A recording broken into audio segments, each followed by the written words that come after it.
வணக்கம். இன்னும் பத்திரிகைகளோடு சந்திப்பதில் மகிழ்ச்சி. என்றும் தாயகத்திலிருந்து வெளியாகி இருக்கும் உதயன் விளம்பரி தினக்குரல் மற்றும் ஈழநாடு பத்திரிகைகளோடு உங்களை சந்திக்கப் போகின்றோம். இன்றைய தினம் 24ஆம் தேதி மார்ச் மாதம் 2025ஆம் ஆண்டு திங்கட்கிழமை. இந்த நாள் உங்கள் எல்லோருக்குமே பாதுகாப்பான இனிய நல்லதொரு நாளாக அமையட்டும். இலங்கையை பொறுத்தவரையிலே ஒரு புறம் அமைதி என்கின்ற நிலைப்பாடு பேசப்பட்டு வந்திருக்கிறது. குறிப்பாக புதிய ஆட்சி மலர்ந்தவுடன் இரண்டு தரப்பு, அதாவது தெற்கு மற்றும் வடக்கு மக்களுக்கும் நன்மை பயக்கும் என்கின்ற ஒரு எதிர்பார்ப்பானது மக்கள் மத்தியில் இருந்திருக்கிறது. மக்கள் அதனை இதுவரை நம்பிக்கொண்டுதான் இருக்கிறார்கள். ஆனால் நேற்று நடைபெற்ற சம்பவத்தை தொடர்ந்து சில விடயங்கள் மனதுக்கு கவலை அளிக்கக்கூடியதாக அமைந்திருக்கிறது. இருப்பினும் அதற்கு ஒரு நீதி கிடைக்கும் என்கின்ற ஒரு எதிர்பார்ப்போடு நாங்கள் நகர வேண்டியதாகவும் இருக்கிறது. அது என்ன விடயம் என்று நாங்கள் பார்ப்போமாக இருந்தால், தையிட்டி விகாரை சட்டவிரோதமாக அமைக்கப்பட்ட விடயம் ஒன்று என்பது அனைவருக்கும் தெரிந்த விடயம். அதற்காக மக்கள் தொடர்ச்சியாக போராடி வருகிறார்கள். இந்த நிலையில் அங்கே பிக்குக்குள் தங்குவதற்கென ஒரு சட்டவிரோத கட்டிடம் ஒன்று அமைக்கப்பட்டிருக்கிறது. அந்த அமைக்கப்பட்ட கட்டிடமானது நேற்று திறந்து வைக்கப்பட்டிருக்கிறது. அங்கே நீண்ட வரிசைகளிலே அரச வாகனங்கள் அவதானிக்க முடிந்திருந்தது. அதே போல் இராணுவத்தினர், போலீசார் அங்கே சிவில் உடையில் நின்றிருந்தார்கள். எனவே மக்கள் போராட்டம் அங்கே கணக்கில் எடுக்கப்படவில்லை என்பதையே இந்த விடயம் எடுத்து காட்டுகிறது. ஒரு இடத்திலே அதற்கு நியாயம் பெற்றுக் கொடுப்போம் என்று அரசு சொல்கின்ற அதே நேரத்திலே ஒரு விழா ஒன்று நடைபெற்றிருக்கிறது. எனவே இந்த விடயமானது தமிழ் மக்கள் மத்தியிலே பெரும் அதிருப்தியை ஏற்படுத்தி இருக்கிறது. இந்த அதிருப்தியானது நிச்சயமாக உள்ளூராட்சி தேர்தலிலே தற்போதைய அரசுக்கு பெரும் தாக்கத்தை கொடுக்கும் என்பது திண்ணமாக இருக்கிறது. விரும்பியோ விரும்பாமலோ பிரிந்திருக்கக்கூடிய அணியினரை இணைக்க வேண்டும் என்கின்ற ஒரு நோக்கத்தோடு தமிழர்கள் அனைவரும் ஒன்றுபட வேண்டும் என்பதை வலியுறுத்தும் நோக்கத்திலே கடந்த காலங்களிலே இந்த அரசுக்கு மக்கள் வாக்களித்திருந்தார்கள். ஒரு புறம் நம்பிக்கை இருக்கிறது, இவர்கள் மாற்றத்தை ஏற்படுத்துவார்கள் என்கின்ற விடயங்கள் இருந்தாலும், மறுபுறம் இந்த ஒரு விடயம் மக்களால் இனங்காணப்பட்டிருந்தது, அதாவது பிரிந்து நிற்பவர்கள் சேர வேண்டும் என்கின்ற கருத்து. ஆனால் இப்பொழுது அதனையும் தாண்டி இந்த பிரிந்து நிற்பவர்களுக்கு வாக்களிக்க வேண்டிய நிலைக்கு இப்பொழுது மக்கள் தள்ளப்படுவதையும் இவர்களுடைய செயற்பாடுகள் மூலமாக அவதானிக்க முடிகிறது. ஒரு காணி வழக்கு ஒன்று இடம்பெறுமாக இருந்தால் அதில் ஒரு முரண்பாட்டில் இருந்தால் இரண்டு தரப்பினரையும் அந்த காணியில் இறங்கக்கூடாது என்று சொல்வார்கள். ஆனால் இங்கே தொடர்ச்சியாக புதிய கட்டிடங்கள் அமைக்கப்படுகின்ற விடயமானது ஒரு தலைப்பட்சமாக நடக்கின்ற ஒரு விடயம். மேலும் பல விடயங்கள் இதை பற்றி பேச முடியும், ஆனால் நாங்கள் பத்திரிகைக்குள் நுழையலாம். முதலிலே உதயன் பத்திரிகையின் தலைப்பு செய்தியாக தரப்பட்டிருப்பது, தையிட்டி திஸ்ஸ விகாரையில் வடக்கு மாகாண பிரதி போலீஸ் மா அதிபரால் சட்டவிரோத கட்டிடம் நேற்று திறந்து வைக்கப்பட்டிருக்கிறது. சிவில் உடையில் திரண்டினர், போலீசாரும் இராணுவத்தினரும் என சொல்லப்பட்டிருக்கிறது. தையிட்டியில் சட்டவிரோதமாக பொதுமக்களின் காணியில் அமைக்கப்பட்டுள்ள விகாரையில் புதிய கட்டிடம் ஒன்று அமைக்கப்பட்டு நேற்று திறந்து வைக்கப்பட்டது. இந்த புதிய கட்டிடத்தை வடக்கு மாகாண பிரதி போலீஸ் மா அதிபர் தனபால சம்பிரதாயபூர்வமாக திறந்து வைத்துள்ளார் என அங்கே சொல்லப்பட்டிருக்கிறது. குறிப்பாக அரச நிர்வாகங்களிலே பிக்குக்கள் தலையிடுவது அவதானிக்கப்படுகின்ற விடயம். ஆனால் இப்பொழுது பிக்குக்கள் சம்பந்தப்பட வேண்டிய இடத்திலே அரச நிர்வாகத்தில் இருக்கக்கூடிய போலீஸ் மாதிபர், பிரதி போலீஸ் மாதிபர் தலையிட்டிருக்கிறார். அதே நேரத்திலே சட்டவிரோதம் என்பதற்கு ஆதரவாக அவர் செயல்படுவது போல இந்த விடயம் இடம்பெற்றிருக்கிறது. எனவே இந்த விடயம் தொடர்பாக நீண்ட விடயங்கள் இனி பேசப்படும். எனவே அதிலே மக்கள் பல விடயங்களை புரிந்து கொள்வார்கள். வரிசை கட்டிய அரச வாகனங்கள் என்கின்ற விடயம் சொல்லப்பட்டிருக்கிறது. தையிட்டியிலே சட்டவிரோத திசவிகாரை பகுதியிலே அமைக்கப்பட்டுள்ள பிரிதொரு கட்டிடம் நேற்று திறந்து வைக்கப்பட்டிருக்கும் நிலையில் அதில் கலந்து கொண்ட போலீஸ் உயர் அதிகாரிகளும் இராணுவ அதிகாரிகளும் அரச வாகனங்களில் வந்தே நிகழ்வுகளில் கலந்து கொண்டிருக்கிறார்கள். இதே நேரத்திலே முன்பக்கங்களிலே இருக்கக்கூடிய ஏனைய செய்திகளை பார்த்துவிட முடியும். அரிசிக்கு மீண்டும் தட்டுப்பாடு என்கின்ற செய்தி கேள்விக்குறியோடு கூடிய செய்தியாக அமைய பெற்றிருக்கிறது. உடமையில் ஹெரோயின், இருவர் கைது என்கிற விடயம் சொல்லப்பட்டிருக்கிறது. அதே நேரத்திலே காய்ச்சலால் ஒருவர் உயிரிழந்திருக்கக்கூடிய ஒரு துயர செய்தியையும் பார்க்க முடிகிறது. கிளிநொச்சி தர்மபுரத்தைச் சேர்ந்த நடராசா இன்பராசா வயது 56 என்பவரே இவ்வாறு உயிரிழந்திருக்கிறார். வடமராட்சியிலே நேற்றும் பெருந்தொகை கஞ்சா மீட்கப்பட்டிருக்கிறது. தையிட்டி காணி அபகரிப்பு மக்கள் நேற்றும் எதிர்ப்பு என்கின்ற விடயம் சொல்லப்பட்டிருக்கிறது. இந்த நிலையில், அதாவது தையிட்டியில் அமைக்கப்பட்டுள்ள சட்டவிரோத விகாரையிலே புதிய கட்டிடம் நேற்று திறந்து வைக்கப்பட்ட நிலையில் அதற்கு எதிராக காணி உரிமையாளர்களும் பொதுமக்களும் அரசியல் கட்சிகளும் இணைந்து பெரும் எதிர்ப்பு போராட்டம் ஒன்றை முன்னெடுத்ததாக அந்த செய்தியில் குறிப்பிடப்பட்டிருக்கிறது. ஏடிஎம் அட்டையை திருடி மதுபானம் கொள்வனவு, பெண்கள் உட்பட 4 விளக்கமறியலில் என்கின்ற விடயம் சொல்லப்பட்டிருக்கிறது. வீடொன்றிலிருந்து 95,000 ரூபாய் மற்றும் அதனை தன்னியக்க பண பரிமாற்ற அட்டை என்பவற்றை திருடிய குற்றச்சாட்டிலே பெண் உட்பட 4 கோப்பாய் போலீசாரால் கைது செய்யப்பட்டிருப்பதாக அந்த செய்தி தொடர்கிறது. அரச சொத்துக்களை மீட்க விரைவில் புதிதாக சட்டம் என்கின்ற விடயம் சொல்லப்பட்டிருக்கிறது. சட்டவிரோதமான முறையிலே பணங்களை சம்பாதித்தவர்கள் அல்லது சொத்துக்களை சேர்த்தவர்கள் என்கின்ற விடயங்கள் இனங்காணப்பட்டு அவர்களுடைய சொத்துக்கள் பறிமுதல் செய்ய சட்டம் ஒன்று இயற்றப்பட இருக்கிறது. புதிய அரசியலமைப்பு உருவாக்கம் விரைவாக நடப்பது அவசியம், கரிஜேசுரிய வலியுறுத்தி இருக்கிறார். இந்திய இராணுவத்தின் துப்பாக்கிச் சூட்டிலே படுகொலையான இருவருடைய உடல்கள் 38 ஆண்டுகளின் பின்னர் தீயுடன் சங்கமமாகி இருக்கிறது. 1987ஆம் ஆண்டு இந்திய இராணுவத்தால் கொல்லப்பட்ட தாயினதும் அவரது மகனினதும் உடல் வீட்டுக்குள் அடக்கம் செய்யப்பட்டிருந்த நிலையில் அந்த உடல்கள் நீதிமன்றத்தால் அனுமதி பெறப்பட்டு மீள எடுக்கப்பட்டு நேற்று சமய முறைப்படி தகன கிரியைகள் நடத்தப்பட்டுள்ளன. 1987ஆம் ஆண்டு இந்திய இராணுவம் யாழ்ப்பாணம் நோக்கி மேற்கொண்ட படை நடவடிக்கையிலே கண்டி வீதியில் வீடொன்றில் இருந்த தாய் மகன் ஆகியோர் படுகொலை செய்யப்பட்டதாக சொல்லப்படுகிறது. அந்த படுகொலை செய்யப்பட்டவர்கள் சூட்டிலே இந்திய இராணுவத்தின் சூட்டிலே கொல்லப்பட்டிருந்தவர்கள் இந்த உயிரிழந்தவர்களுக்கு சமய முறைப்படி கிரியைகள் செய்து தகனம் செய்வதற்கு அப்போது அனுமதி மறுக்கப்பட்டிருந்த நிலையில் கணவர் வேறு வழியின்றி தனது மனைவியினது மகனது உடலை வீட்டு வளவுக்குள்ளேயே அடக்கம் செய்திருக்கிறார்.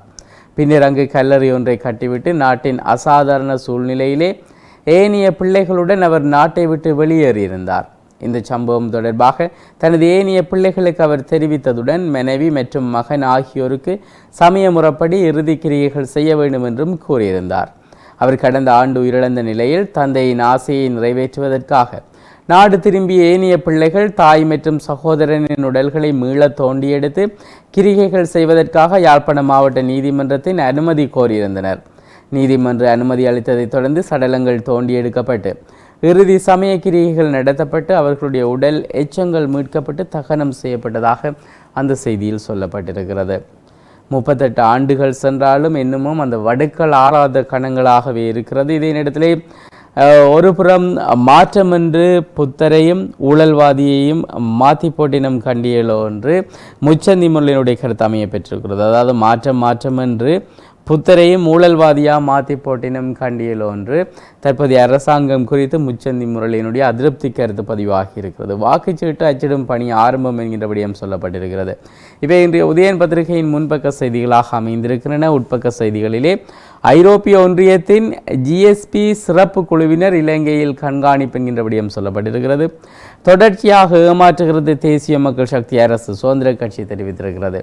சுதேச வைத்தியர்களையும் அரச சேவையில் உள்ளிருக்க அரச வேலையற்ற சித்த வைத்தியர் சங்கம் கோரிக்கை என்கின்ற விடயம் சொல்லப்பட்டிருக்கிறது. அதே இடத்திலே பாலியல் சேட்டை நீதிமன்ற அலுவலகர் கைது என்கின்ற விடயம் சொல்லப்பட்டிருக்கிறது.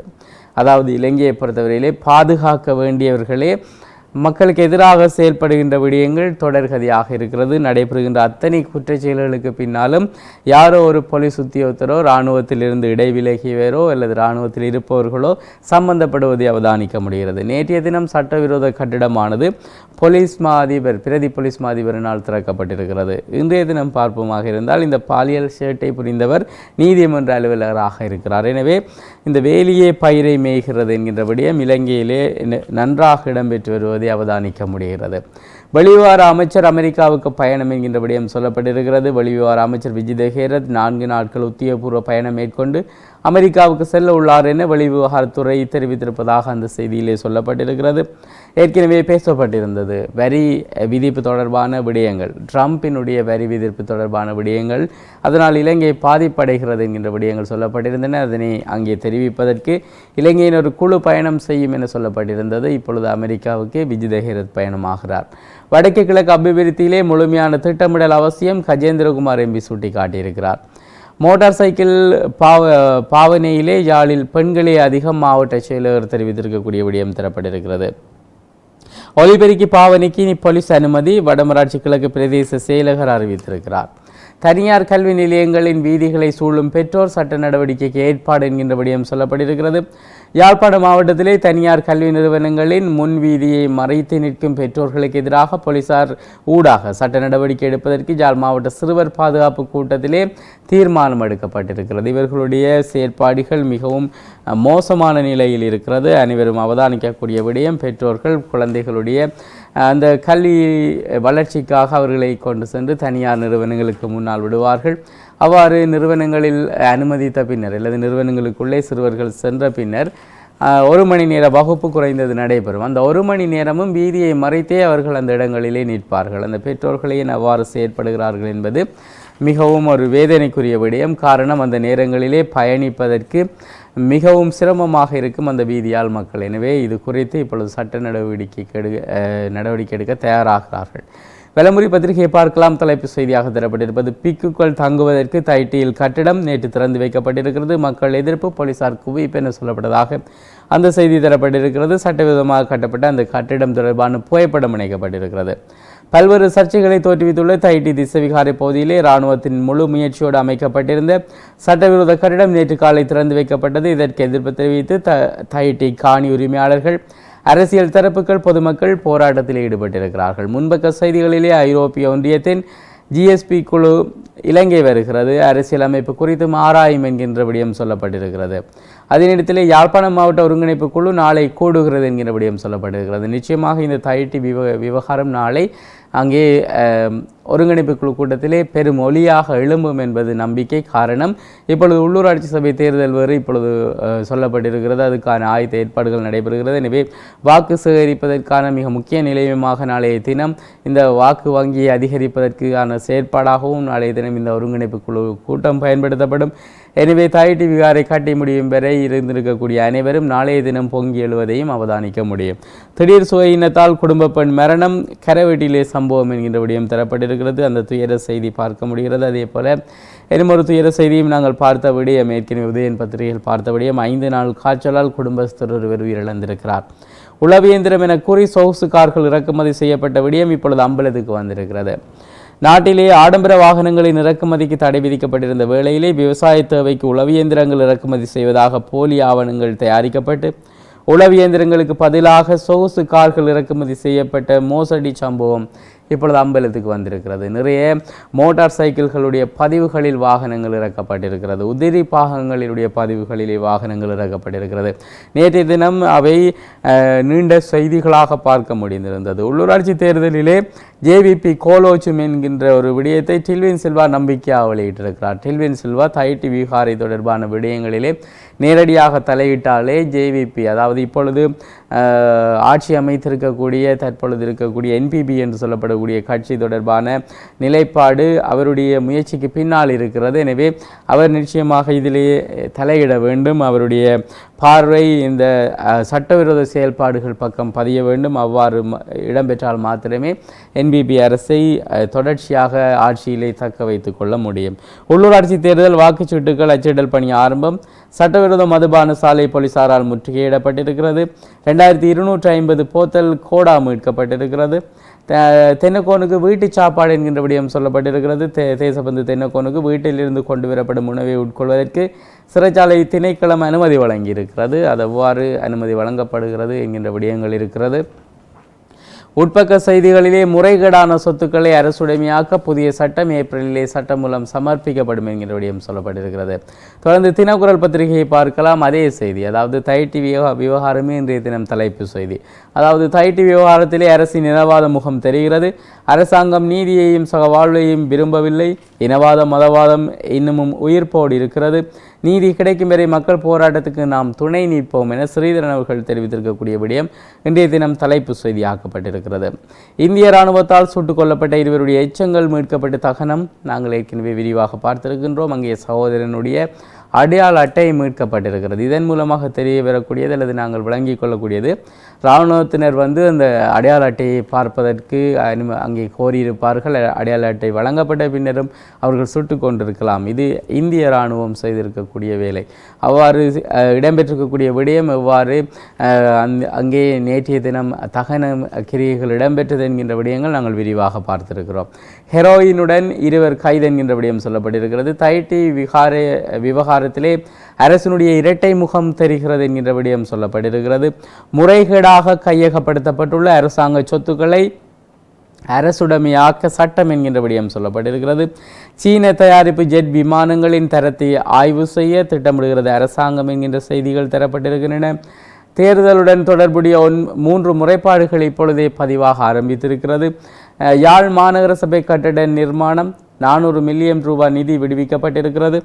தேர்தல் காலத்திலே விசேட பாதுகாப்பு போலீஸ் பேச்சாளர் தகவல் வெளியிட்டிருக்கிறார்.